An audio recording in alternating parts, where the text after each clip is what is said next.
मैं आपसे एक बात कहना चाहता हूँ, ये मेरे अनुभव के आधार पर भी है और मेरा अनुभव मेरे अपने जीवन का नहीं और हजारों लोगों के साथ जो मेरे जीवन का अनुभव रहा उस पर भी है। जब आप अपने आप को इस तरह से ढालते हैं, 5 साल का टाइम दीजिए, केवल 5 साल, कि मैं जो निर्णय करूंगा उस पर अटल रहूंगा। 5 साल अगर आपने यह काम किया, आप में एक अद्भुत एनर्जी पैदा होती है। वो होती है आपकी विल पावर। और ये सब जो मैं कह रहा था वो इसलिए कह रहा था, सही निर्णय लें, निर्णय पर अटल रहें, ताकि आप में वो विल पावर पैदा हो सके। और वो विल पावर क्या होती है, मैं आपको एक छोटी सी कहानी सुनाता हूं। 11 अप्रैल 2011 को हमारे कंट्री की एक नेशनल वॉलीबॉल प्लेयर थी, उनका नाम था अरुणिमा वर्मा। वो वॉलीबॉल के टूर्नामेंट से आई और अपनी परीक्षा देने के लिए दिल्ली से लखनऊ जा रही थी। बरेली के पास कुछ डकैतों ने उस पर हमला कर दिया और लोगों से सामान लूटने लगे। अधिकतर लोगों ने दे दिया। उसके गले में चेन थी, उन्होंने चेन खींचने की कोशिश करी, उसने रेजिस्ट किया, उसने नहीं दी चेन। उन लोगों ने उसे ट्रेन से बाहर फेंक दिया। वो बहुत बुरी तरह से लहूलुहान हो गई। दुर्भाग्य देखिए, उसी समय दूसरी ओर से एक ट्रेन आ रही थी और वो ट्रेन से उसका पांव कट के अलग हो गया। रात के 2 बजे का समय था।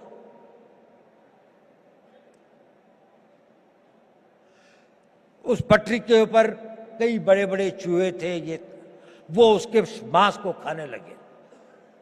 वो वेदना में कराह रही थी पर कोई नहीं था। उस सुनसाने में, उस वीराने में कोई नहीं था। वो लहूलुहान, उसका बहुत खून बह चुका था। सवेरे लोग वहां पहुंचे तो उसको उठाया, ले गए। नेशनल प्लेयर थी, दिल्ली लाए, all India institute of medical sciences में उसका उपचार हुआ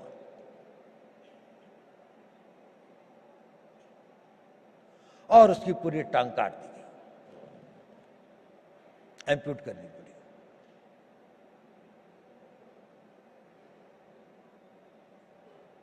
वो बिल्कुल एक विकलांग होकर अपने घर में पड़ी थी, लेकिन उसने ये इरादा किया कि नहीं, मैं विकलांग नहीं, मैं माउंट एवरेस्ट पे चढ़ूंगी।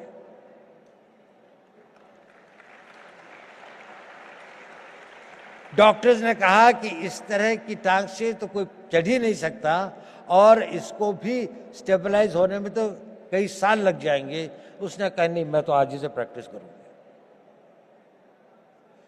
13 मई 2013 को उसने माउंट एवरेस्ट पर चढ़ी। पहली एक पांव न होने वाली महिला में एक आर्टिफिशियल उसके साथ में, और वही नहीं, सबसे पहले चढ़ी टॉप पर। जो पूरा गैंग ग्रुप था उसके अंदर में वही बेस कैंप से सबसे पहले आती थी। क्या था उसके अंदर? Physical strength, opportunities, talent. इस सबसे ज्यादा उसके अंदर वो विल पावर थी।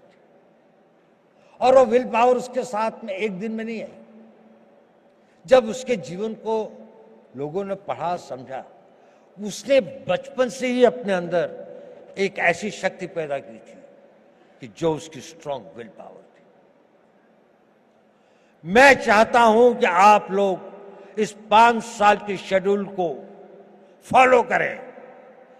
इसके लिए नहीं कि निर्णय सही होंगे, इसके लिए नहीं कि निर्णय को आप निर्णय कर पाएंगे तो आपको सफलता मिलेगी, वो तो मिलेगी, लेकिन उस कमिटमेंट, उसके साथ में, रिगर के साथ में, उस डिसिप्लिन के साथ में अगर आप अपना जीवन जिएंगे तो आपके अंदर एक बहुत स्ट्रांग विल पावर पैदा होगा। और वो विल पावर एक इतनी बड़ी शक्ति होती है कि आप जो चाहोगे वो कर सकते हो। आप उसकी इच्छा करोगे, वो इतना बड़ा फोर्स मल्टीप्लायर होता है कि वो आपकी physical energy, mental calibre, mental talent वगैरह, एवरीथिंग एल्स, वो सब को जीतती हुई आप देखोगे कि जीवन में ये असंभव चीजें क्यों होती हैं। अब तो मेरे अंदर इतनी शक्ति रह भी नहीं गई थी, अब तो शायद मैं नहीं इसके काबिल हूं, लेकिन वही हो जाता है क्योंकि आपके अंदर वो ये डोरमेंट शक्ति ईश्वर अपने द्वारा बनाए हुए हर इंसान में देती है, लेकिन 99% की बिना जागृत हुए खत्म हो जाती है। कुछ लोग इसे जागृत करते हैं और वो अपने डिसिप्लिन से और उसको अपना नेचर बनाकर जागृत करते हैं।